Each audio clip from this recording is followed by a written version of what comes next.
Buenas, buenas, buenas. Arrancamos este capítulo 13 de No digan cómo vivo, tarde pero seguros. Estamos acá en el aire virtual de Radio Centella para pasar otro viernes más, para compartir otro lindo momento en este espacio de literatura, escritores y escritoras dedicado a la comunidad lectora.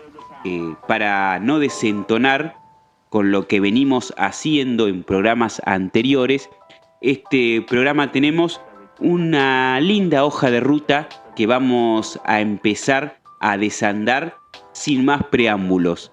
En el primer bloque vamos a tener al escritor, al reconocido escritor Gonzalo Unamuno, a quien le preguntamos acerca de su biografía lectora, de sus publicaciones, de su vínculo con la escritura y desandamos una linda charla que vamos a tener en momentitos nomás.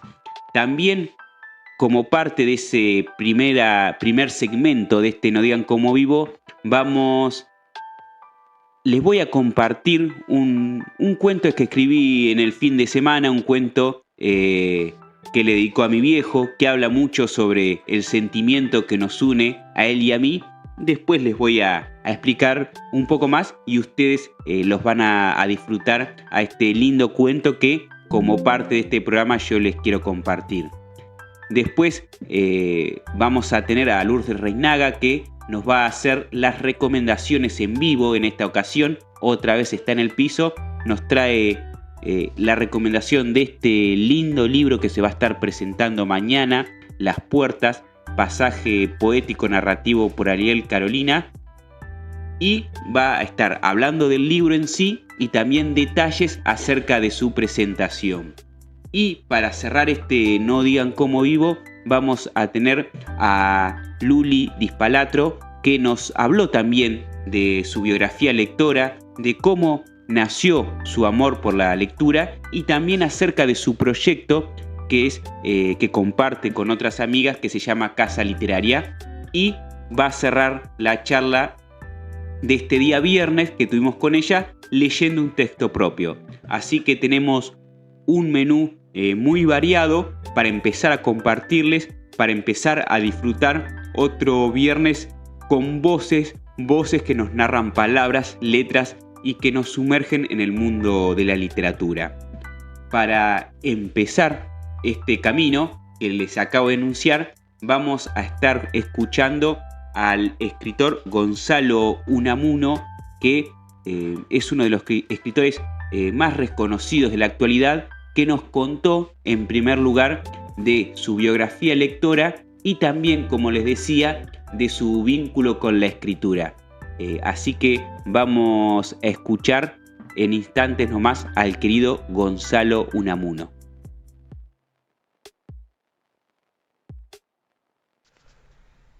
Hola Sebastián, ¿cómo estás? Una alegría saludarte. Bueno, paso a responder. Cualquier cosa me dirás. Mirá, mi biografía lectora empieza muy temprano, tendría 7, 8, 9 años y ya mi viejo me hacía leer los libros que habían sido influyentes en su infancia.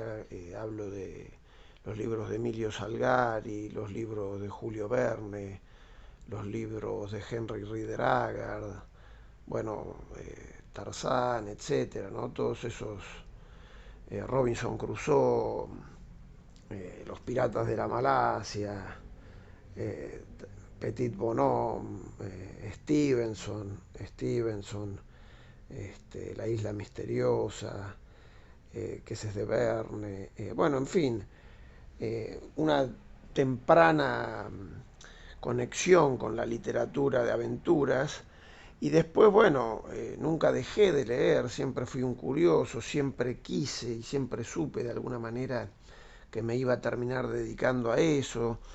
Me acuerdo la marca indeleble que me dejó Edgar Allan Poe, algunos libros de unos periodistas fantásticos de aquella época que eran Dominique Lapierre y Larry Collins, que tienen lo más lindo que se ha escrito sobre la India, la independencia de la India, Gandhi, este, su guerra intestina, bueno, la separación con Pakistán, que se llama Esta noche la libertad, de Dominique Lapierre y Larry Collins. Bueno, de ellos leí también O llevarás luto por mí, O Jerusalén.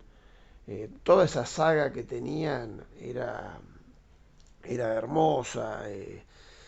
Qué sé yo, podría nombrar, me marcó mucho Conversación en la Catedral de Vargas Llosa, La noche quedó atrás de Han Baltin, qué sé yo, tantos libros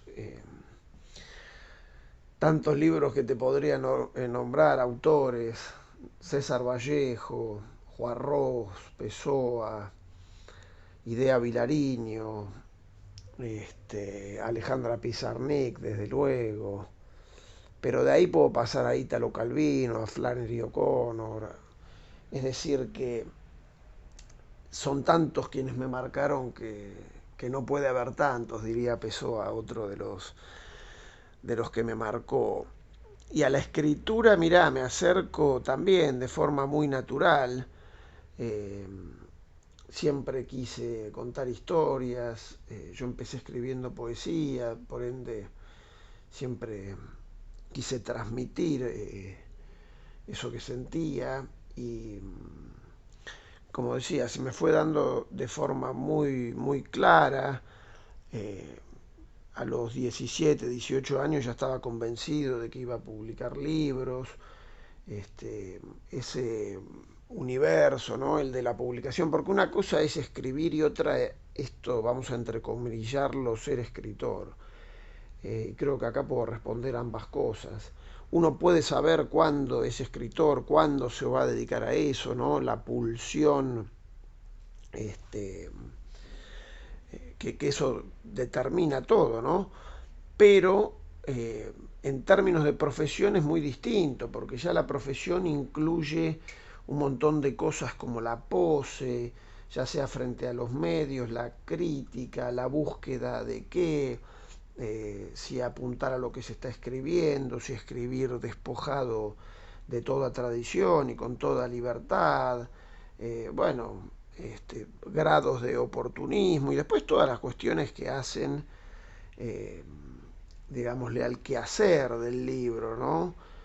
Los talleres literarios, las contratapas, los prólogos, las conferencias, las clases magistrales, las participaciones en radio, en ferias, en traducciones, bueno, todo lo que envuelve el hecho de ser escritor, que no tiene nada que ver con ese tipo uranio que está sentado frente a una hoja en blanco, encerrado en su universo. Eso es parte, no hay tampoco que negarlo, o por lo menos de quien te habla, que es por el único por quien puedo dar certezas, pero luego está la vida de escritor y tiene que ver con todo esto que te digo y también creo que responde la pregunta que sigue, porque yo todo lo concibo como una especie de militancia, ¿no? La escritura, el libro, la cultura, la política, no creo que sean cuestiones que no dialoguen entre sí, más bien todo lo contrario. Entonces hice de mi vida una suerte de militancia literaria, si se quiere. Baraja surge eh, entre los años 2010 y 2015 aproximadamente, 2014 te diría. Primero era un personaje mucho más ingenuo que el que terminó siendo, era un tipo eh, que podría decirse histriónico, loco, pero tenía más esa locura de, ¿cómo se llama el famoso personaje de Kennedy O'Toole? De la conjura de los necios. Bueno, Ignatius Reilly, ahí está, Ignatius Reilly. Este, que después, ya cuando escribí Que todo se detenga, empieza a convertirse en un personaje asqueroso, que genera rechazo, bueno, que tiene, lo he dicho mil veces, que tiene un sinfín de características paupérrimas, es drogadicto, es sedentario, es nihilista, es misógino, es violento, es sucio, bueno, y a todo lo que se refiere, con todo lo que se vincula, es también de una manera patética, y después deriva en lo que vos me preguntás, que sería un psicópata integrado. Yo creo que en ambas ya puede entrar en ese rango, digo, en ambas novelas, pero esa nota en página 12, donde lo dije, a la que vos, bueno, de la que vos me recordás ese extracto, el psicópata integrado es un término que se usaba, por lo menos cuando yo leía eso, me imagino que se seguirá usando, aunque no sé por quiénes, pero sí cuando yo leía y demás, eh, se suele referir al psicópata que es premiado por la sociedad, ese tipo que nunca jamás iría preso, digamos, no el psicópata hollywoodizado, asesino que tiene cadáveres en el freezer o en el fondo de la casa, sino ese psicópata que hace de vampiro espiritual, te chupa la energía cuando lo ves, te desjerarquiza, te dan los puntos débiles, te vulnera, ya sea mediante la ironía, el humor, el chiste sí, solapado, encontrar una forma de eso, de herirte, de hacerte sentir menos, de lacerarte. Ese creo que es el psicópata integrado, que muchas veces eh, no nos damos cuenta que lo es, pero suelen ser los tipos o las mujeres más mimados de, de cualquier estructura jerárquica, ¿no? Eh, hay que quitar esa idea de que el psicópata es solo aquel que actúa con un grado de violencia. No digo que no tengan arranques de ira, pero bueno, esto que se denomina violencia verbal, violencia psicológica, abuso de poder, bueno, todas esas cuestiones creo que son las que eh, determinan a mi personaje, que es un tipo que se puede desarrollar en sociedad, aunque tenga mil y un problemas, siempre se las ingenia para sobrevivir, ¿no? Y, y, bueno, ese es un poco el término, ¿no? Habla de el integrado, el que está en sociedad, no el que es un paria de la sociedad, el que está expulsado, preso o huyendo de la policía o de la justicia, como se lo puede fácilmente imaginar. Contactos bloqueados, mi último libro, yo creo que es un libro que define la labilidad de los lazos del tiempo en que vivimos, la forma en que se modifican las jerarquías de comunicarnos, de habitar esta hiperconectividad, este mundo virtual, este mundo de las redes sociales, que sin duda nos ha modificado como personas, nos ha obligado a mantener múltiples identidades.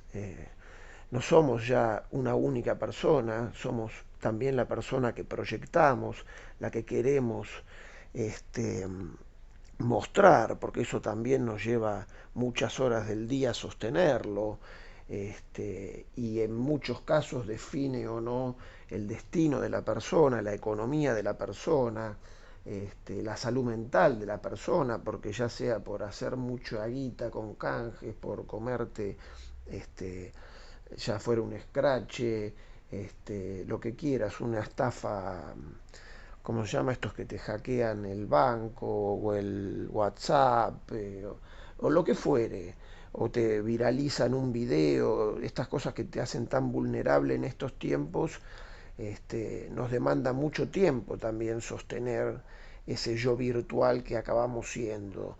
Y Contactos Bloqueados creo que trata de los problemas que trae aparejado este mundo, eh, que es un mundo en el que para mí las personas ya fueron hackeadas y es eso, ¿no? Operamos de la manera en la que opera el algoritmo, aunque no desde luego en todos los casos, pero me parece que se va hacia eso como una mayoría totalizante, así que creo que bueno, un poco trata de eso, del cambio de la estructura en los vínculos. Ya no es lo mismo la red social que buscaba conectar a la gente, que buscaba acercarla. Ahora sos un número, sos un porongueo, sos alguien en un mercado, tu cuenta tiene un valor determinado para lo que te dediques, sea para la industria que fuere, de la moda, de la literatura, del libro, del fútbol. Tener seguidores se ha vuelto la obsesión de muchos, muchos te cambian el saludo, si es que te triplican, cuadriplican, sextuplican, algunos son capaces de hacerlo mediante bots, es decir, comprar su propia ficción, y eso hace que al mundo al que enfrentan le cambien la cara, le cambien el saludo, entonces toman apariencias de verdaderos influencers o gente, digámosle, con cualquier tipo de influencia, como quien dice, este, se comen su propio verso y salen a venderla. Entonces me parece que eso sin duda en este tramo del siglo XXI, año 2023, nos ha hecho personas muy distintas a las que éramos y estamos viviendo una realidad también muy distinta, creo yo, ¿no?, a la que pensábamos que íbamos a vivir. Su proceso de escritura fue como el de casi todos mis libros, lindo por momentos, pletórico por otros, tortuoso por otros, estanco por otros y así por casi todos los estadios que se te puedan ocurrir.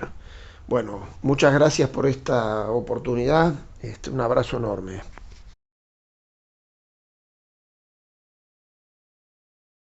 Bueno, ahí pasaba Gonzalo Unamuno, que nos mostraba su universo de escritura, su universo de lectura, su universo de palabras, y le agradecemos que comparta con nosotros todo eso tan interesante de un escritor tan virtuoso como es Gonzalo.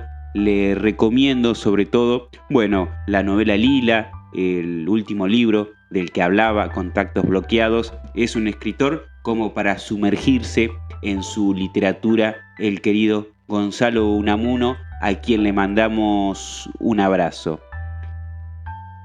Y para continuar con este No digan cómo vivo, en este capítulo 13 les voy a compartir yo algo que les había anticipado, un cuento que en este Día del Padre decidí escribir y dedicar a mi viejo. En realidad pasé un Día del Padre un poco enfermo, solo, y en medio de la depresión escribí, volqué en letras una situación que viví hace años, ya hace, sí, más de 26 años que vivimos con mi viejo. Fue la primera vez que conocí la cancha de River y lo plasmé en un relato, en un cuento que quiero compartir con ustedes. Así que mande usted nomás, Rocío, vamos a escuchar este pequeño cuento, este pequeño relato que les quiero compartir.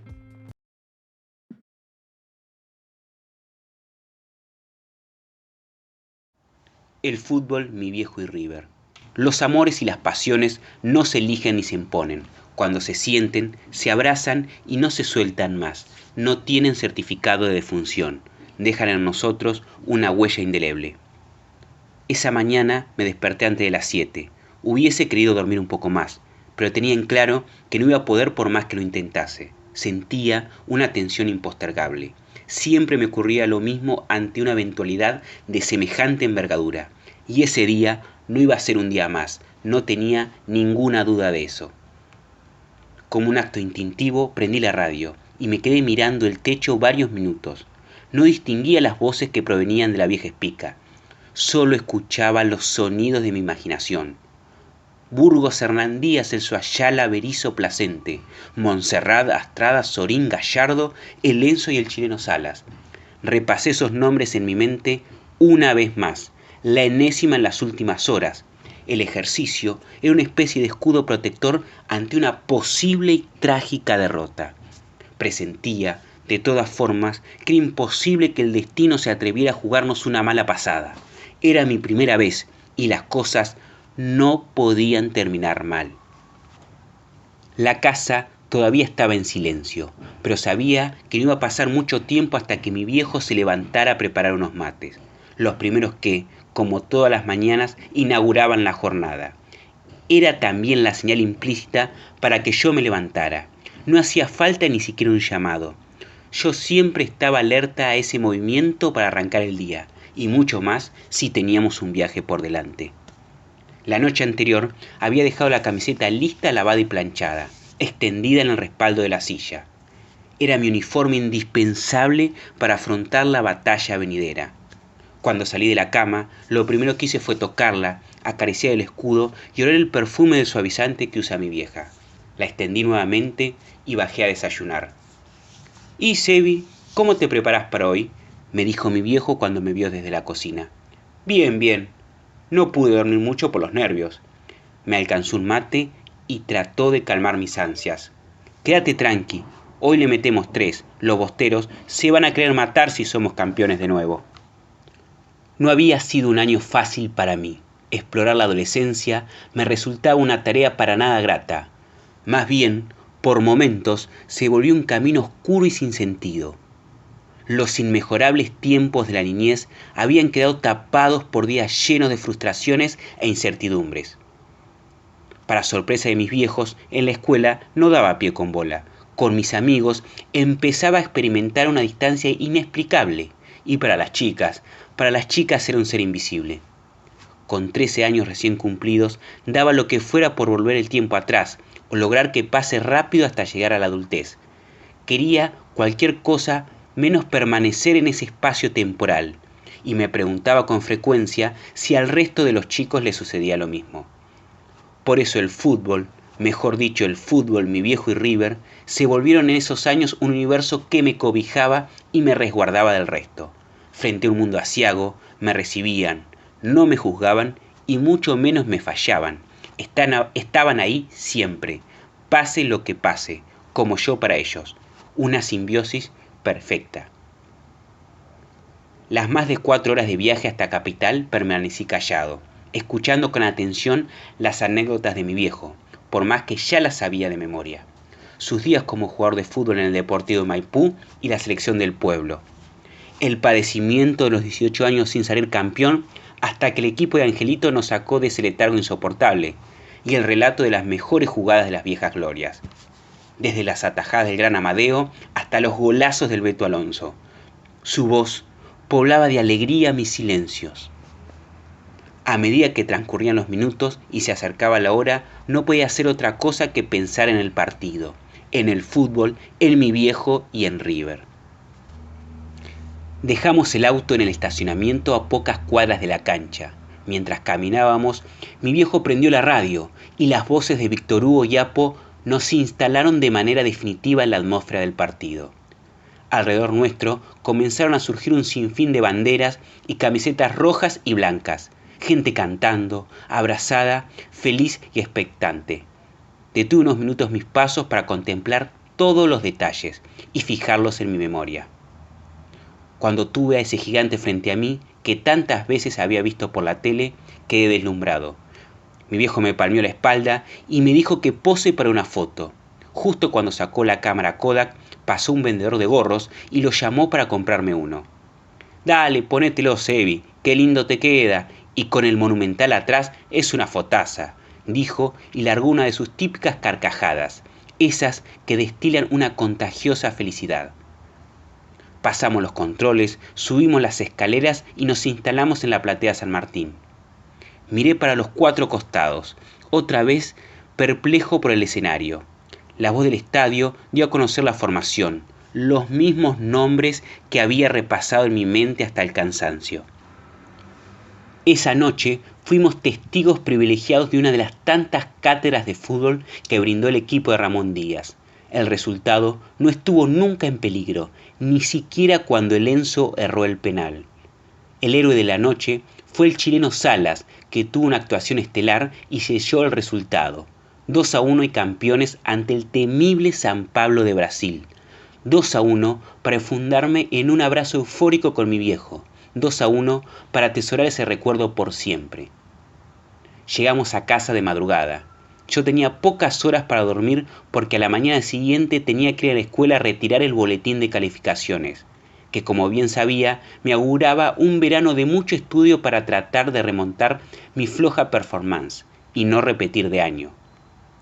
Cuando entré a la sala de profesores, enseguida Silvia, mi preceptora, me interceptó y con su voz grave e inquisidora lanzó la primera estocada dispuesta a hacerme daño. Tarde, Reinaga, lo estábamos esperando.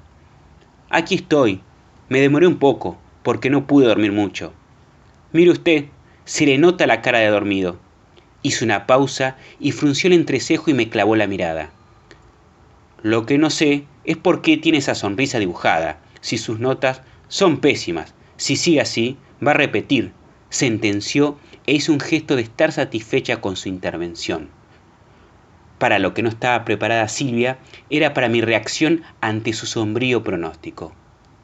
No importa, Silvia, somos campeones de la Supercopa y anoche mi viejo me llevó a conocer el Monumental. ¿Me entiende? ¡El Monumental! Antes de mi retirada triunfal, para que no queden dudas de mi frase de epopeya, me desprendí el guardapolvo y dejé al descubierto la camiseta de River, que todavía tenía puesta.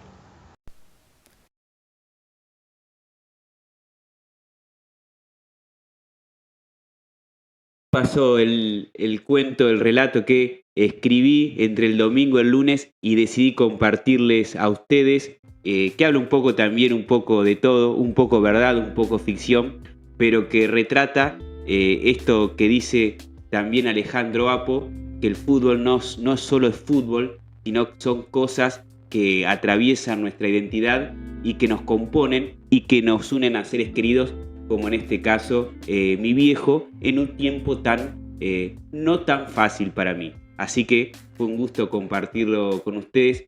Espero que les haya gustado. Y ya mismo nomás nos vamos otra vez a darle la bienvenida a nuestra columnista estrella, a Lourdes Reinaga. ¿Cómo va, Lourdes? De estar acá otra vez, con recomendaciones literarias. Hoy traemos otra belleza y hablando también de seres queridos unidos, traigo como recomendación este libro que me llegó hace poquito a mis manos, que es Las Puertas, pasaje poético narrativo por Ariel Carolina Fernanda Luján. Bueno, primero quiero contarles por qué es tan importante este libro. Yo a Ariel la conozco hace un determinado tiempo y esta es una obra conjunta que hicimos con ella en su editorial, Escritura Autogestiva, Autoedición y Autopublicación. Y esta es su segunda obra que tuve el orgullo y el placer de poder diseñarlo e ilustrarlo completo, se los recomiendo. La verdad, bueno, en cuanto al contenido de esta gran obra literaria, creo que es mucho más que un libro, porque Ariel pudo como escribir sus experiencias en esta escritura de poesía. El libro y los textos hablan como de magias, de embrujos, de conjuros, y tiene toda esa mística.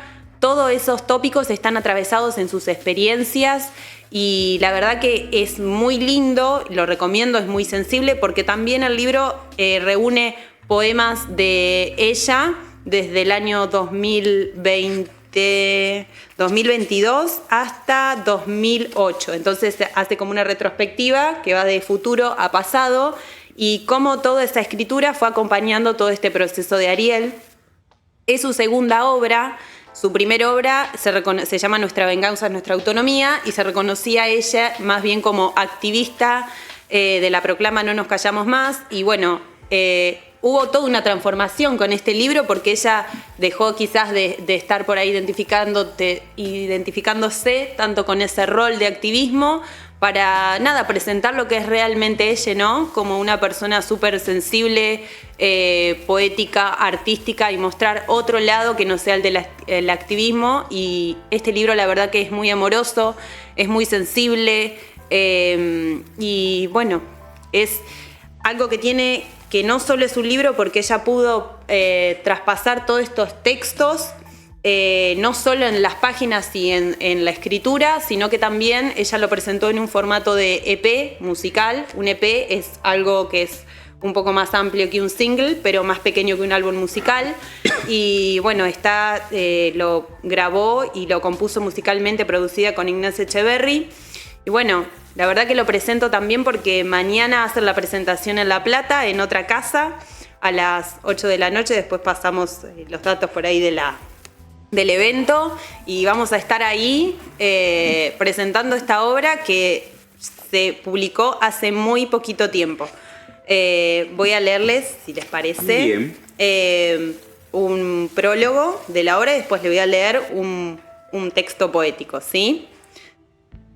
Voy a leer un prólogo escrito por Fisión Ciruja, otra genia también. Se llama Maldecir con regocijo. Y dice así. La primera vez que escuché hablar a Ariel, sus palabras fueron, para mí, una puerta abierta a la amistad y la resiliencia. Y su perseverancia en el decir, un ejercicio de transformación personal y colectiva que sostuvo con amor y furia a quienes tomamos la desvergonzada resolución de narrarnos a nosotros mismos, por fuera de cualquier intermediario.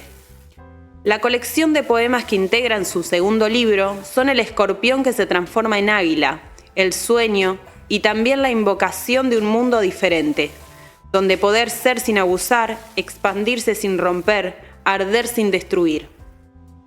Sirviéndose del pasaje de los años como estaciones vitales, cada parte del poemario es el eslabón de una cadena que se despliega en retroceso, hacia un potencial inicio para encontrar un posible final, evidenciando que las líneas temporales son un mandato heteronormado, y que el final es siempre la raíz de un nuevo comienzo.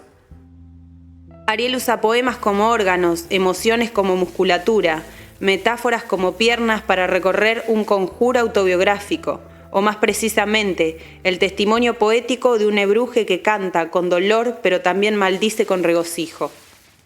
Invito a todos a leer Las Puertas como la antiépica, el desguace de Ilíadas y Odiseas, la destitución lírica del macho guerrero y del colonizador aventurero, luego del cual escucharemos los cantos de las sirenas sin miedo de perdernos y bailaremos al son de las polifonías del resto de expulsades del Olimpo hegemónico, violador y mostreodiante. Podemos atravesar la lectura de este poemario con la confianza de la puerta siempre abierta como el cielo, que este hechicere acuariane reconoce refugio de su brujería.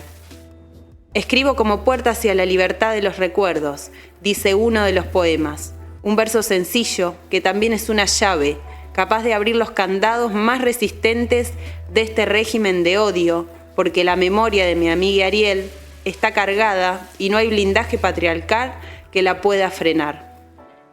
Muy lindo el prólogo. Hermoso, creo que reúne mucho también todas las palabras que dije al principio. Tenchi lo pudo como explicar en otras hermosas palabras, así que... Y que representan el sentido de los poemas que lo componen también. Sí, creo que es como la columna vertebral de todo lo que ella escribe y todo lo que ha escribido.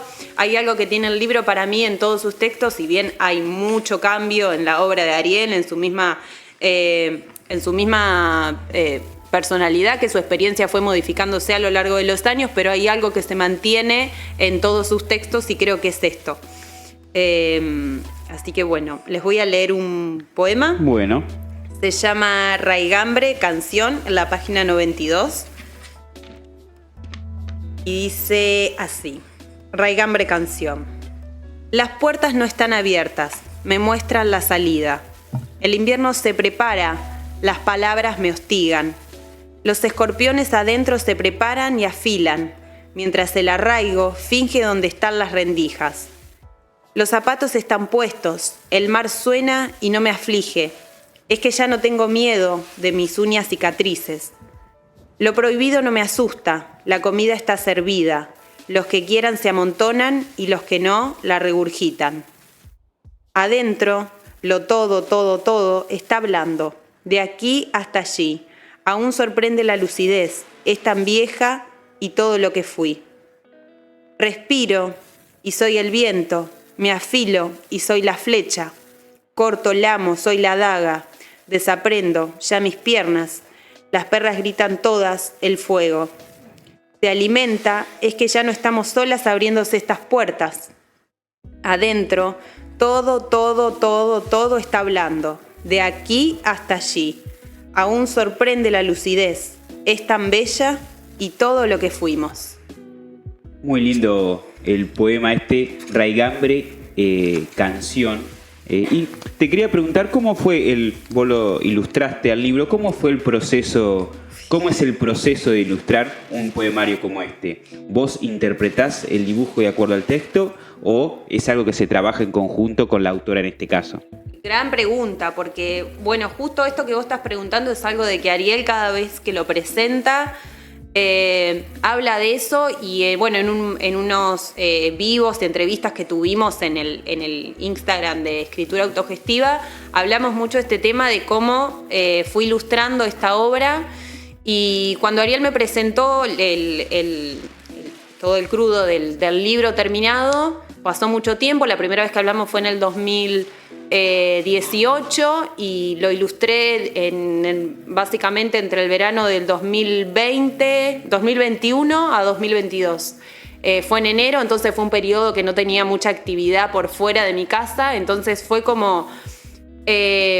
la forma de representar las ilustraciones fue un diálogo visual y también como hay una parte del libro, que es ejemplo de esto que voy a decir, de cómo representar lo emocional, ¿no? Porque la poesía tiene mucho de esto, ¿no? No solo son descripciones literarias, sino cómo nombramos la tristeza, cómo nombramos la experiencia, cómo nombramos el tiempo, y es algo que para mí es muy necesario utilizar el recurso y la herramienta de la ilustración y del arte, porque podemos hablar visualmente teniendo un lenguaje visual que acompaña el lenguaje textual y verbal que tiene el texto, ¿no? Entonces se genera como un juego ahí. Para mí fue un re desafío porque fueron alrededor de 70 ilustraciones que realicé, hicimos como una especie de casting de ilustraciones que Ariel decidió quedarse todas, creo que 2 no entraron, pero que después las fuimos reutilizando para otro tipo de formatos. Y hay una parte del libro que se llama Trigger Warning, estrés postraumático, y acá hay como un ejemplo de que se ve de cómo por ahí generar, las páginas están en negro, invertidas, como inverso, y para mí era como muy importante representar esa experiencia. Cada página es una experiencia y un periodo de tiempo de Ariel. Entonces fue representarlo a partir de cómo represento la sensación, la emoción que ella tenía cuando escribió sobre estrés postraumático, que es un tema súper complejo hoy en día y que habla de salud mental y de temas muy complejos que nos acontecen, me parece, a todos, que nos vino a hablar de todos. Entonces digo, bueno, yo quiero ilustrarlo de una forma que no puede ser con las páginas en blanco y las ilustraciones como venían en cierto ritmo, sino que fue irrumpir trabajar con negro, con grafito, como trabajar con la emoción que tiene alguien después, post de un trauma. Entonces, nada, siempre respetando mucho la obra, siempre, por suerte siempre he tenido la libertad de trabajar libremente por los dibujos y siempre han agradado todos y siempre, nada, trabajado desde un lugar más visceral los dibujos. Y justamente el prólogo de Tenchi decía que hablaba sobre esta transformación de escorpión a águila. Está presente el escorpión, está presente el águila, está presente las rosas en la vida de Ariel y todas las transformaciones que va teniendo. La rosa, hermosa pero con espinas. Entonces, todas esas metáforas están trabajadas y fueron, nada, un re desafío, pero hermoso, hermoso. Bueno, te agradecemos. Es muy interesante todo cómo es el trasfondo, el detrás de escena de la producción de una obra como esta, y quedó más que saldada y más con la lectura. Y si lo quieren comprar, ¿dónde? Le pueden contactar a Ariel. Dejamos después el Instagram en algún link. El Instagram es Escritura Autogestiva, lo buscan así.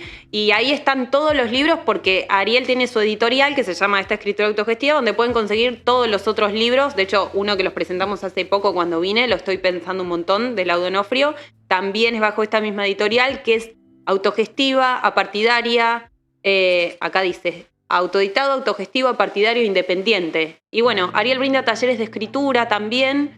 Y bueno, es como entrar, me parece, en escritura autogestiva, es entrar a abrir una puerta que entras y te puedes encontrar con un montón de cosas, ya sea tanto libros y también talleres, hay entrevistas, hay un montón de información y mucho trabajo autogestivo, hay lecturas en vivo en diferentes eventos en diferentes lugares en Buenos Aires también y en algunos lugares de provincia. Así que los invito a conocer eso y que, bueno, vean todo el trabajo. También estuve yo allí y la verdad que siempre lo presento con mucho cariño. Se los recomiendo. Bueno, amor y calidad. Te agradecemos la recomendación. Estuvo muy lindo. Te esperamos en cualquier otro momento para estar otra vez en el piso de No Digan Cómo Vivo. Y como tenemos poco tiempo, es un No Digan Cómo Vivo comprimido, vamos ahora a escuchar otra de las voces que componen este capítulo número 13 y le ha llegado el turno para cerrar este programa a Luli Dispalatro, que nos va a hablar en primer lugar de su universo lector, de esto que nos gusta a nosotros preguntar, la biografía lectora, que se relaciona íntimamente con también su experiencia o como su ligazón y su vínculo con la escritura. Esto que decimos siempre y que dice Stephen King en su libro Mientras escribo, antes que escritores somos lectores. Así que Luli nos cuenta un poco de cómo desde la infancia, desde los primeros pasos de la infancia, comenzó a leer. Esto nos decía Luli.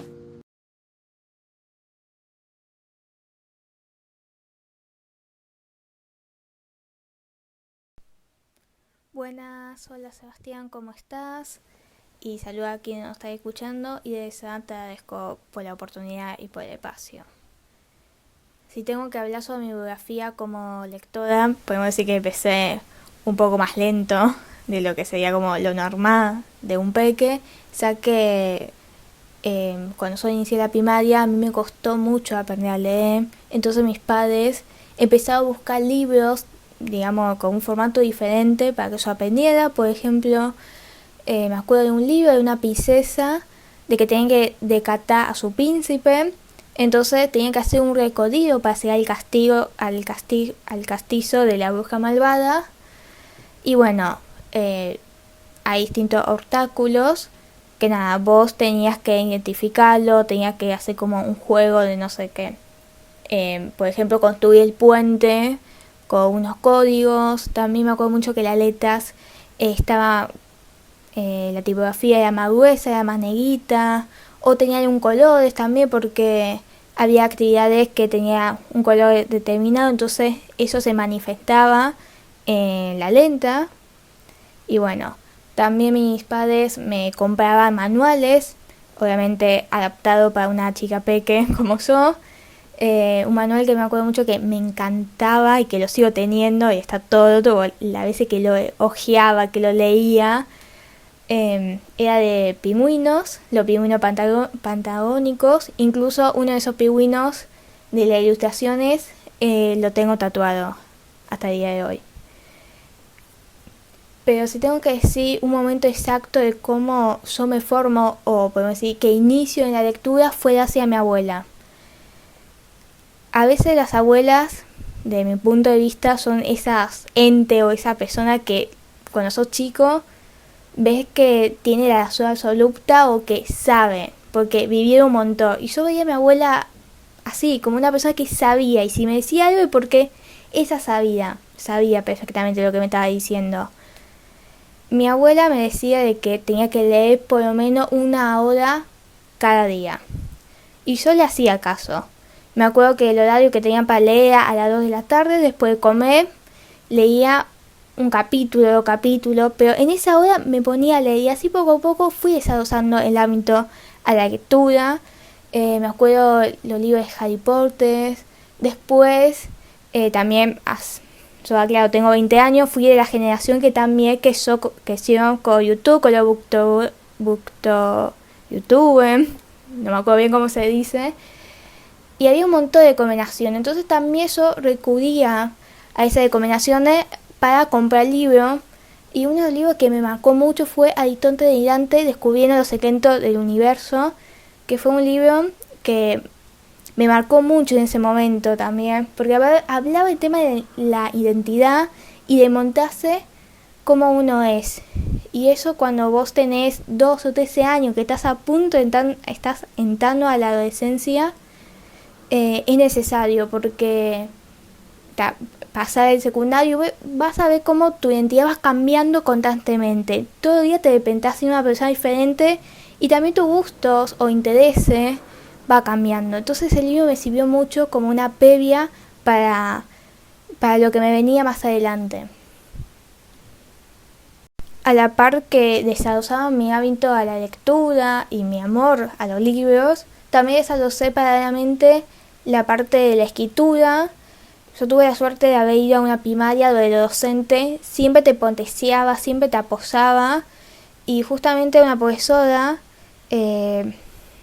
Pavo, me acuerdo mucho de que hacía un taller de escritura durante las horas de lengua y nos proponía distintas actividades. Y yo me apasionaba tanto, me centraba tanto que, no sé, mis compañeros hacían una historia de una caricia y yo escribía un montón y le presentaba, no sé, 7 hojas, porque me encantaba. Entonces esta profesora vio que me encantaba escribir y me motivaba a que lo siga haciendo. Incluso me prestaba libros. Uno de los libros que me prestó fue El espejo africano de esta querida y amada Liliana Boudreau, que además combinaba no solamente el tema de la ficción, sino que también hablaba de la historia de nuestro país. Y a mí algo que me encanta es la historia, y especialmente de nuestro país. Y nada, como que ahí se he cruzado dos pasiones, que si se puede decir, la escritura y la historia. Durante el secundario leía, pero no tan seguido como hacía en los últimos años de primaria, la verdad. Y podemos decir que tomé el hábito de la lectura finales de último año de secundaria, y también voy a decir, estoy muy contradictorio, gracias a la facultad. Yo actualmente estoy estudiando Ciencia de la Comunicación y es una carrera que es de mucha lectura, demasiada lectura. Y es muy contradictorio porque supuestamente si vos lees mucho para tu carrera, no querés leer nada más, pero es una carrera que te exige de que tenés que leer más allá de las materias. Y además, esto de consejo, si alguien quiere estudiar esta hermosa carrera, tiene que tener curiosidad de conocer otras historias. Entonces, volví de nuevo a retomar la lectura, y si tengo que decir un libro que fue la que revivió esa pasión, o que revivió la gana de leer, fue El hacer de Mariana Sucurchan. Justamente habla de una vampira que viene al Bienalto de la Planta y busca la manera de sobrevivir en ese, en la época colonial de Buenos Aires. Y paralelamente se desarrolla una historia en nuestra actualidad de una mujer que tiene a su madre muy enferma, y justamente un momento estas dos mujeres se van a Cusa.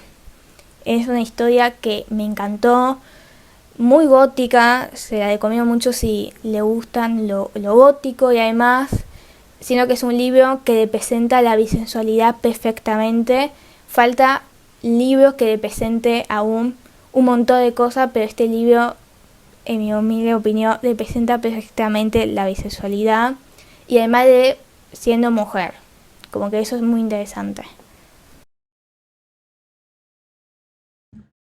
Bueno, ahí pasaba Luli contándonos un poco de su universo de lectura y escritura, y en el segundo bloque, en la segunda parte de la entrevista, nos va a contar acerca de cómo surgió eso de compartir sus lecturas en redes sociales, y también nos va a contar acerca de este proyecto que lleva adelante con otras amigas que se llama Casa Literaria. Así que vamos a la segunda parte de la entrevista a Luli.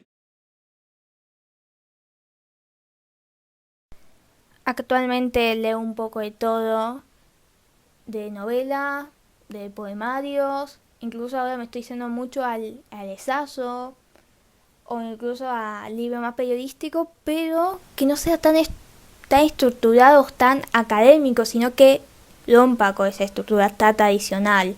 Me gusta mucho conocer autores nuevos y especialmente a autores nacionales. Por eso mucho me voy por las editoriales independientes que tienen un catálogo maravilloso.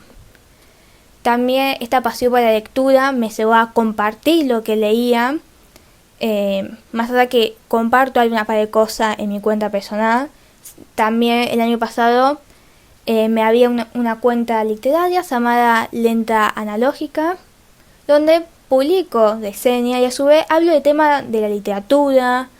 Por ejemplo, el Día de la Mujer hablé sobre 3 autoras mujeres: Victoria Ocampo, Alfonsina Storni, María Elena Walsh, y también contando un poco por qué fue la escritora que lucharon o rompieron los estándares o lo que las demandas patriarcales, si se puede decir, de una sociedad que le empujaban a que tenía que cumplir la figura tradicional, por ejemplo, de ama de casa y cuidar la casa y la familia y ya está, ¿no? Estas mujeres fueron más allá y es muy interesante porque son mujeres muy diferentes, la verdad.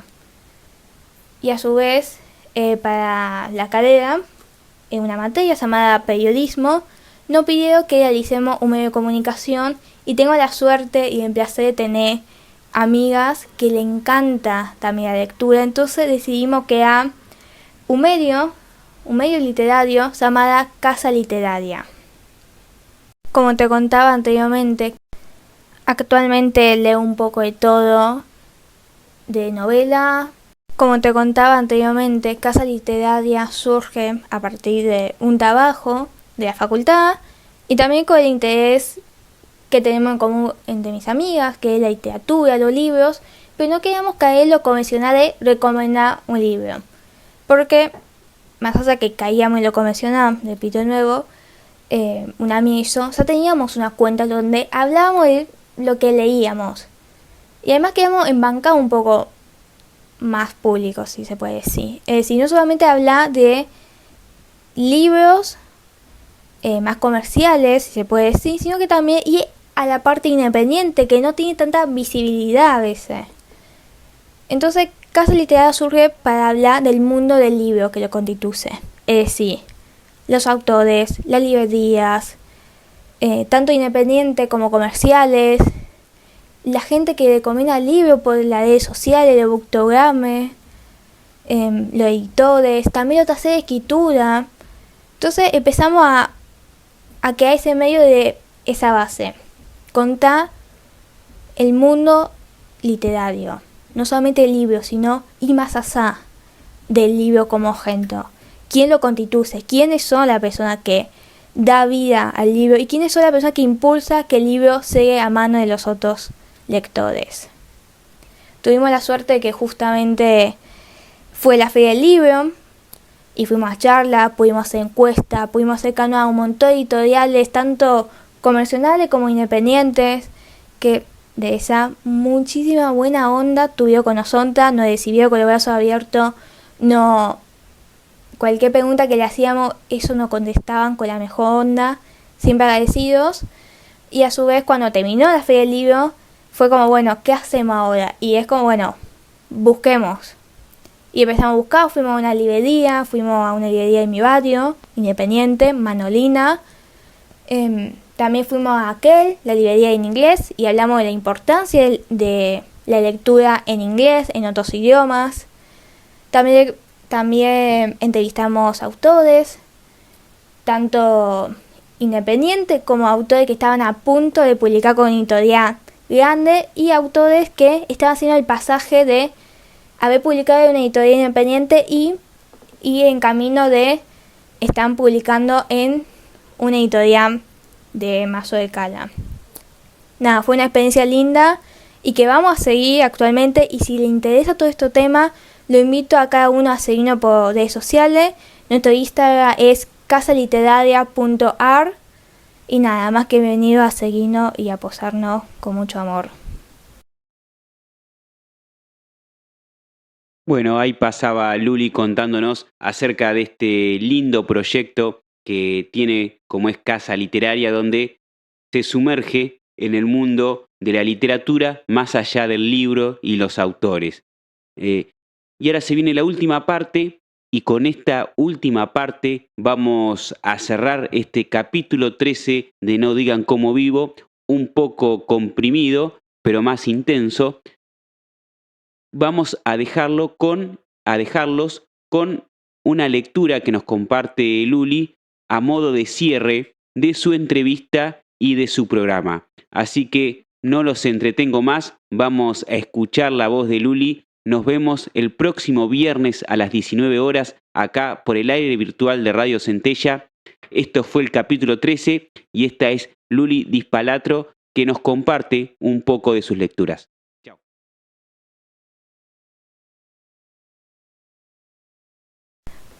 Para cerrar el espacio, me gustaría leer a continuación un texto llamado Pestar. Este texto habla de libros, pero habla especialmente del acto de pestar un libro. Bastante controversial lo que estoy comentando, porque sí, está la mala fama de que los lectores no prestamos libros por distintas razones o motivos, pero a mí me encanta. Es un acto muy lindo de prestar no solamente el libro como objeto, sino la historia, de pasar la historia de mano en mano o de boca en boca, de ver cómo la otra persona disfruta o vive la historia que vos un momento leíste. Justamente ese gesto de prestar un libro lo tuvo mi psicóloga conmigo cuando me dio un libro. Para saber qué libro me dio mi psicóloga, tienen que escuchar el texto. Pero antes que nada, agradezco de nuevo a Sebastián por el espacio y la oportunidad. Espero que los docentes que nos estén escuchando también hayan pasado un buen momento, y si quieren me pueden seguir en mis redes sociales. Mi cuenta personal es @luli.dispalanto. Mi cuenta literaria es Lentas Analógicas. Y el medio que estoy haciendo actualmente con mis amigas de la facultad es @casaliteraria.ar. Muchísimas gracias. Cuando salió la serie de Japtope, lo primero que hice fue verla. Lo segundo fue prestar los libros a mi psicóloga. Sentía que le podía servir para algún paciente, porque no es una profesional que cae en lo convencional. Abre la puerta, habla con el paciente mientras lo escucha, y luego abre la puerta hasta la próxima sesión. Entre sesiones me va comentando qué le va pareciendo la historia, va me echando el por qué son mis libros favoritos. Entiende el por qué quiero proteger al protagonista. Charlie, te querés proteger a vos. Me devuelve el último tomo. ¿Sabes? Es lindo el gesto de prestar un libro, el poder dar algo a alguien que pueda disfrutar. Pasa las semanas, me va compartiendo cuentos o textos, para que vas leyendo y comentando en las sesiones.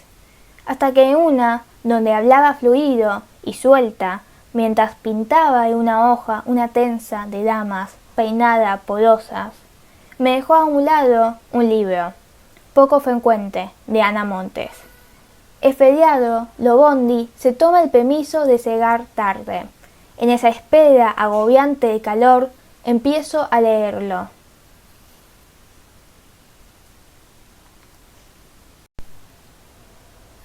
Escribe, habla y narra el dolor.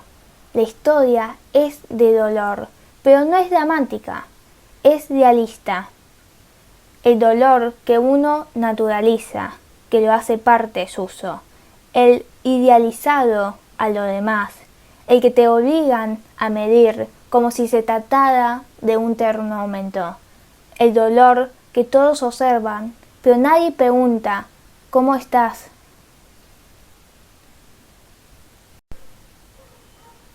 Dolor. Estamos tan acostumbrados a él que nos parece como el diario de lunes, que no trasciende.